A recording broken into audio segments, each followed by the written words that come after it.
Iya, aku pecah, makan itu literally pecah yang sampai ini tuh bukan cuma masalah gigi ini doang, ini tuh bom waktu. Why gigi aku bisa sampai separah itu? Hai guys, welcome back with Nadine. Hari ini santai aja ya, karena hari ini aku cuma mau story time. Karena banyak dari kalian yang nanyain aku sebelum pasang behel tuh cabut gigi apa enggak. Jawabannya enggak, aku nggak cabut gigi pas mau pasang behel. Tapi aku emang pernah cabut 6 gigi. Dan itu jadi experience yang menurut aku parah banget. Tapi at the same time, itu juga jadi pengalaman yang bikin ngebuka mata aku dan aku jadi makin berani buat ke dokter gigi. Gimana ceritanya? Tonton sampai habis ya.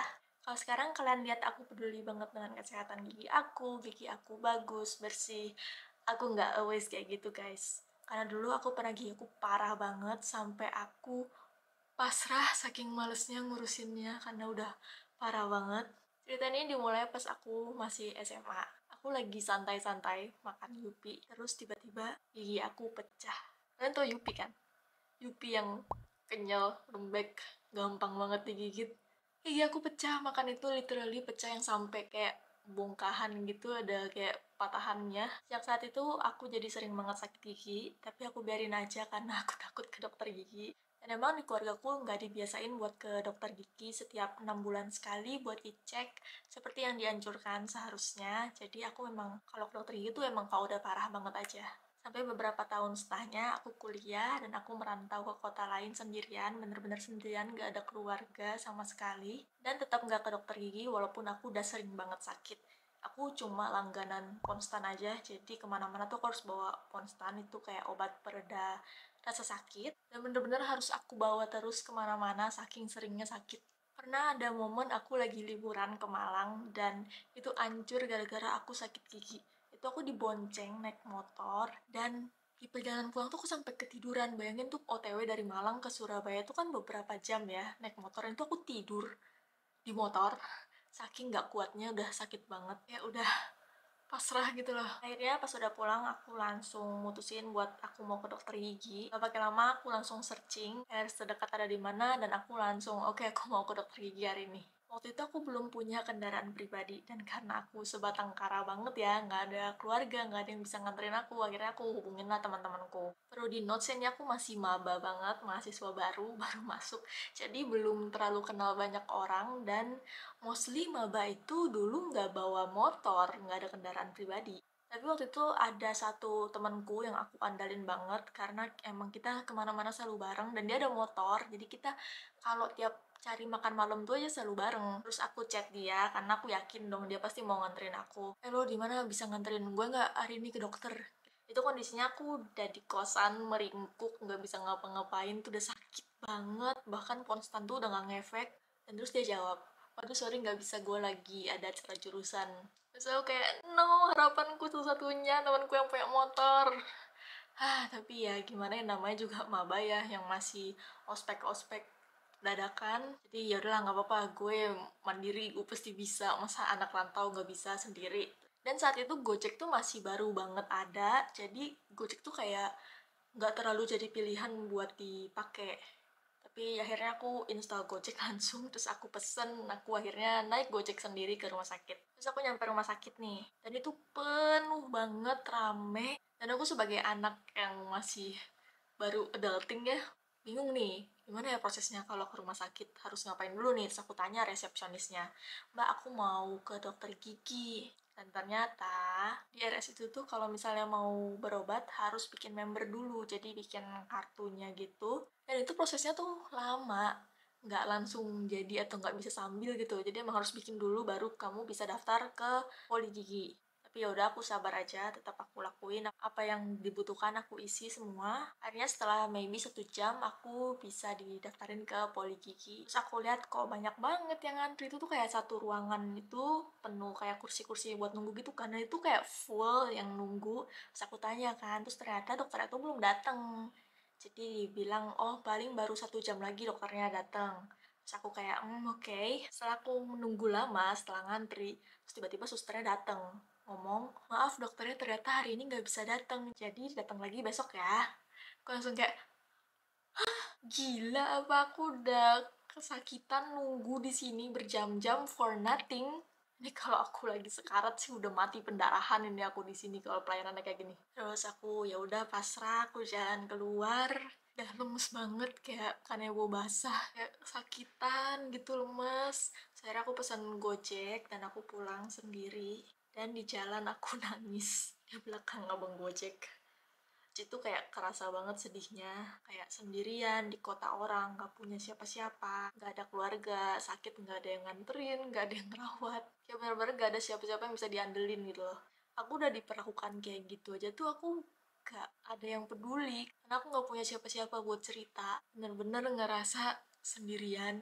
Mungkin kadang-kadang lebay, tapi kalau misalnya kalian pernah merasakan merantau sendirian yang gak punya siapa-siapa, gak kenal siapa-siapa, mungkin kalian bisa mengerti rasa sedihnya. Terus aku cuma pulang ke kosan, meringkuk, kesakitan, terus aku pesen bubur, aku panasin buburnya di heater. Kalian tahu heater? Yang heater buat air tuh, karena namanya juga anak kosan, itu kosanku nggak punya kompor, nggak ada dapur umumnya, jadi aku panasin di heater sampai heaternya gosong, pokoknya kayak sedih banget waktu itu. Akhirnya aku ke rumah sakit lain, ditambal, dikasih obat, dan ya udah kelar. Tapi pas itu dokter itu bilang, ini kayaknya udah harus dicabut deh. Dan kalau dicabut, ini nggak bisa didiemin gini aja. Harus diganti pakai gigi palsu. Nggak bisa dibiarin kosong, soalnya nanti bakal begini, begini, begini. Ini lihat contohnya, gigi mbak ini kan yang atas ada yang dicabut gerahamnya juga. Terus ini space-nya tuh udah mengecil dari yang sebelumnya, misalnya gigi geraham dicabut segini ukurannya, tuh space-nya tinggal segini kecil. Terus ini lihat hasilnya gimana, midline mbaknya ini giginya jadi nggak rata, jadi nggak di tengah. Dan memang iya, nih kalian lihat ya.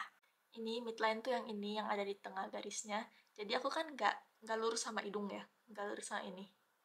Ini udah beberapa kali aku bahas di video behel aku, dan di saat itu aku memang baru sadar kalau midline-ku itu nggak di tengah. Dan kata dokternya itu tuh gara-gara yang tadi, gara-gara giginya kosong, terus dia jadi geser gitu. Dan aku langsung makin sedih, kayak disadarin gitu loh, kayak ini tuh bukan cuma masalah gigi ini doang, tapi nanti lanjut ke sini ke sini ke sini itu terus harus pasang gigi palsu dan biayanya mahal. Terus kayak aku padahal cuma niatnya tuh pengen tambal aja, tapi kok ternyata harus cabut, harus dipasang gigi palsu, karena memang ternyata gigi palsu tuh sepenting itu. Dan karena aku belum punya uang sendiri, aku tanyalah ke orang tuaku, dan orang tuaku nggak bolehin aku buat cabut di sana karena emang gigi palsu kan mahal banget ya. Dan disaranin sama orang tuaku buat nanti kita pasang gigi palsunya di tukang gigi aja. Tapi aku nggak mau karena aku tahu tukang gigi itu kayak nggak bener gitu kan. Bahkan sampai ada hashtagnya, kalau kalian cari itu ada Kortugi, korban tukang gigi, ada akunnya juga. Ya, jadi kayak kalau misalnya pasang di tukang gigi tuh kadang kayak munculnya jadi giginya tuh makin aneh gitu loh, bukan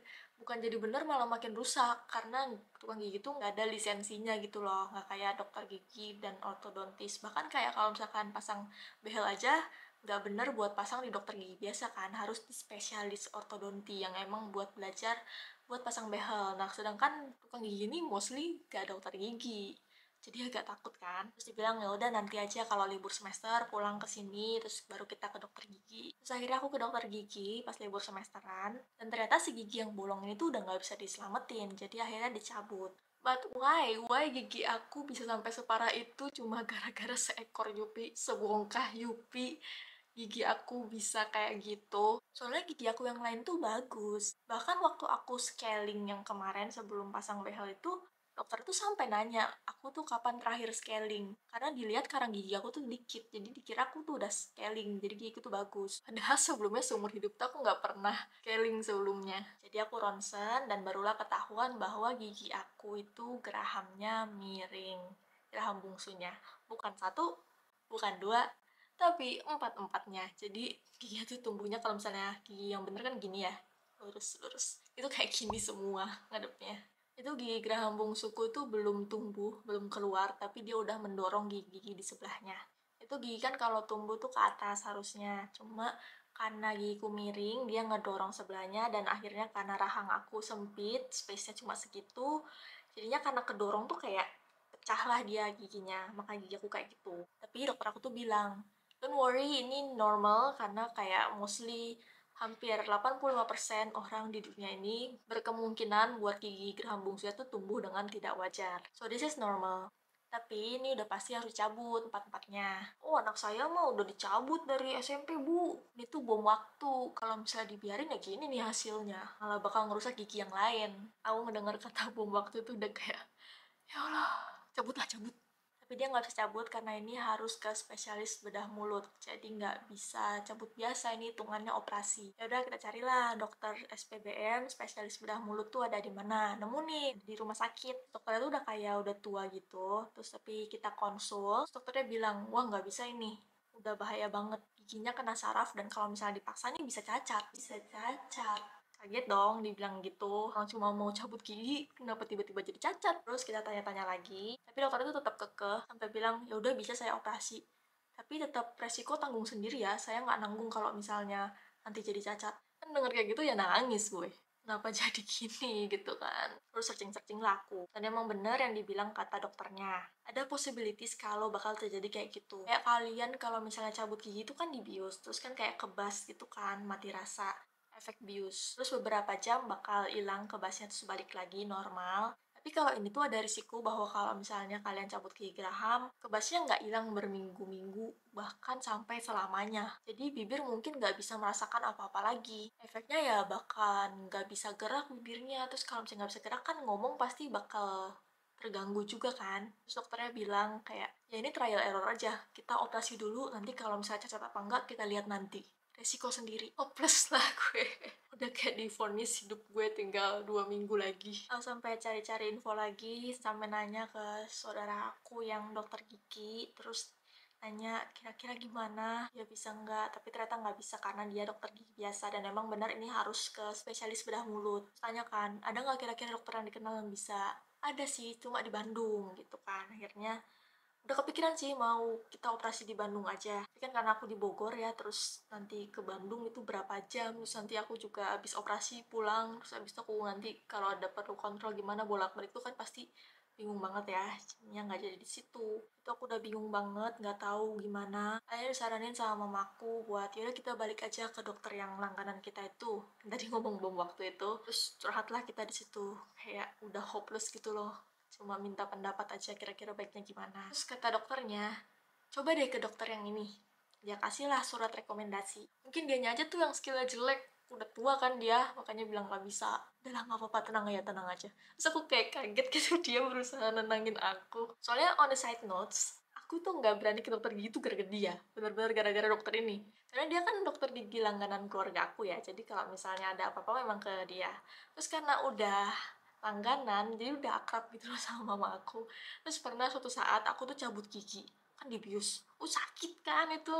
Terus aku udah kesakitan, meringis gitu, terus dia malah ngobrol sama mama aku ditinggal, terus aku udah kesakitan, terus aku mendengar gosip dan ketawa-ketawa, aku kan langsung sebel ya saya. Jadi sejak saat itu aku nggak suka ke dokter gigi. Jadi kaget aja kok tumben baik sama saya, berusaha nenangin. Terus akhirnya menujulah kita ke rumah sakit yang direkomendasiin ke dokter tadi. Ada nih dokternya, ternyata dia dokter TNI kayak angkatan laut gitu. Terus kita konsul dan katanya bisa. Dia bilang kemungkinan itu emang ada, cuma insya Allah dia bisa, itu katanya. Ya udah kita coba percaya aja lah ya, karena itu udah harapan terakhir kita.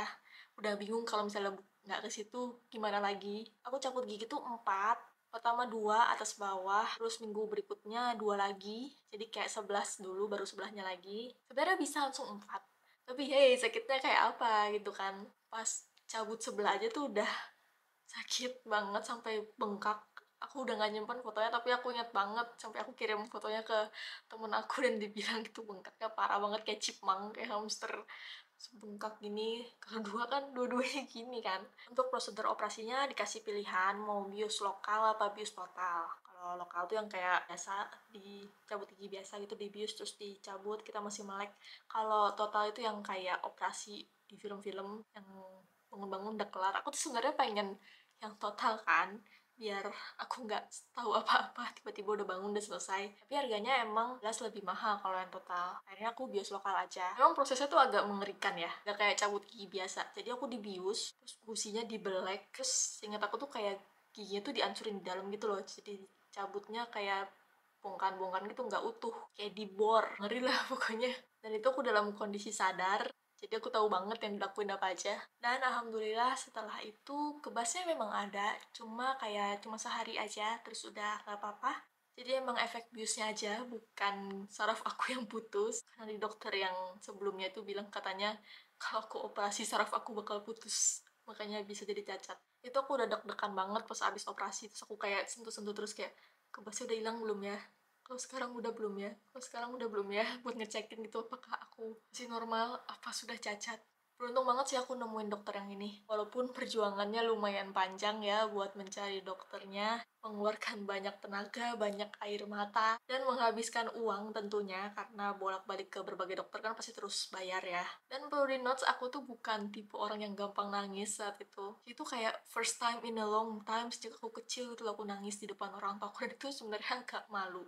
Tapi ya gimana ya, saking hopelessnya dan udah takut bakal cacat tuh kayak divonis mau diamputasi gitu loh. Kayak padahal kalau dipikir-pikir tuh mungkin kayak, kalau aku cerita sekarang tuh mungkin kayak tidak sedramatis itu, tapi di saat itu kayak bener-bener parah banget gitu loh. Dan itu tuh kayak gara-gara penyampaian dokternya juga yang bilang aku dengan kata-kata cacat. Karena udah bertahun-tahun lewat juga, mungkin aku sekarang sudah mengingatnya dengan lebih santai, tapi saat itu jelas parah banget. Inilah yang bikin aku picky banget pas lagi mau cari dokter buat pasang behel aku kemarin. Konsul ke banyak dokter dulu, bener-bener kayak yang sebanyak aku bisa, sebanyak aku mampu cari. Aku bener-bener cari yang spesialis, dan konsul ke banyak dokter dulu sebelum nentuin aku mau pasang di mana. Ini kalau kalian belum nonton, bisa cek yang ini. Aku udah bikin videonya pas aku konsul mau pasang behel, aku konsul ke banyak dokter. Dan ini di luar ini pun, di luar yang aku sebutin di video ini tuh, aku masih banyak dokter lain yang aku kayak konsul lewat WA dulu. Ini perjalanan aku buat menemukan ortodontis yang paling tepat buat aku, buat pasang behel. Dan memang terbukti di video itu pun kita bakal tetap nemuin dokter yang nyebelin, oknum. Jadi kalau misalnya kita nyari lebih banyak itu mungkin kita bakal nemuin yang lebih better. Jadi nggak cuma dokter yang itu aja. Karena hal inilah makanya aku punya pengalaman buruk dengan dokter gigi. Membikin aku buang-buang waktu, buang-buang tenaga, air mata. Makanya aku berusaha lebih detail kalau cari dokter. Dan kalau aku pasrah jadi cabut di dokter aku yang pertama tadi, itu kan nggak kebayang ya aku juga nanti kayak sekarang tuh aku bakal jadi gimana. Mungkin aku beneran jadi cacat. Aku nggak tahu. Karena aku lihat itu dokter yang itu tuh udah setengah hati gitu loh ngadepin kasus aku. Kayak udah bukan masalah skill lagi, tapi kayak udah nggak ada usahanya dan nggak niat. Makanya kalau kalian divonis dokter, coba deh cari second opinion ke dokter lain. Mungkin emang iya kalian sakit itu, tapi mungkin dokter lain tuh punya cara lain untuk menghadapinya. Jadi kayak ada solusi yang lebih baik gitu loh. Jangan langsung percaya dengan satu dokter aja. Dan di sini aku tidak menjelekkan dokter manapun, profesi apapun. Aku juga bukan dokter gigi atau ahli gigi. Aku di sini cuma mau share pengalaman aku doang sebagai konsumen dan pasien. Biar nggak ada orang lain yang ngalamin pengalaman yang sama kayak aku. Dan by the way, pas aku lagi konsul tuh ada dokter aku yang bilang kayak, sayang banget gigi gerahamnya dicabut, padahal bisa dipakai buat ngisi gigi yang geraham yang bolong tadi. Jadi kayak gigi geraham bungsunya kan yang miring itu bisa diberdiriin pakai behel, jadi kayak ditegakin lagi terus digeser gitu loh, jadi kayak ini nutup diisi ke sini gitu. Jadi jumlah giginya tuh masih cukup, nggak terlalu berkurang. Tapi nggak tahu sih apakah itu possible apa enggak. Aku bahkan nggak tahu itu possible sebelumnya, karena memang saat itu aku belum kepikiran buat pasang behel. Jadi mungkin kalau misalnya kalian mengalami kasus yang sama kayak aku dan kalian udah mutusin mau pasang behel, kalian bisa konsultasiin dulu ke dokter ortodontis kalian masing-masing. Siapa tahu emang bisa jadi lumayan kan buat kalian, gak perlu pasang gigi palsu lagi. Kalau aku karena emang ini akhirnya nggak dipasang gigi palsunya dan tetap dicabut empat-empatnya, akhirnya nanti setelah aku pasang behel ini aku tetap harus pasang gigi palsu buat nutupin space-nya. Semoga video aku bermanfaat buat kalian. Once again, ini cuma sharing aja. Kalau kalian suka dengan video ini, like and subscribe. Dan share dong pengalaman kalian di kolom komentar kalau kalian pernah mengalami kasus yang kayak aku, atau pengalaman kalian dengan dokter-dokter lain. That's all for today. Thank you for watching and see you next time. Bye!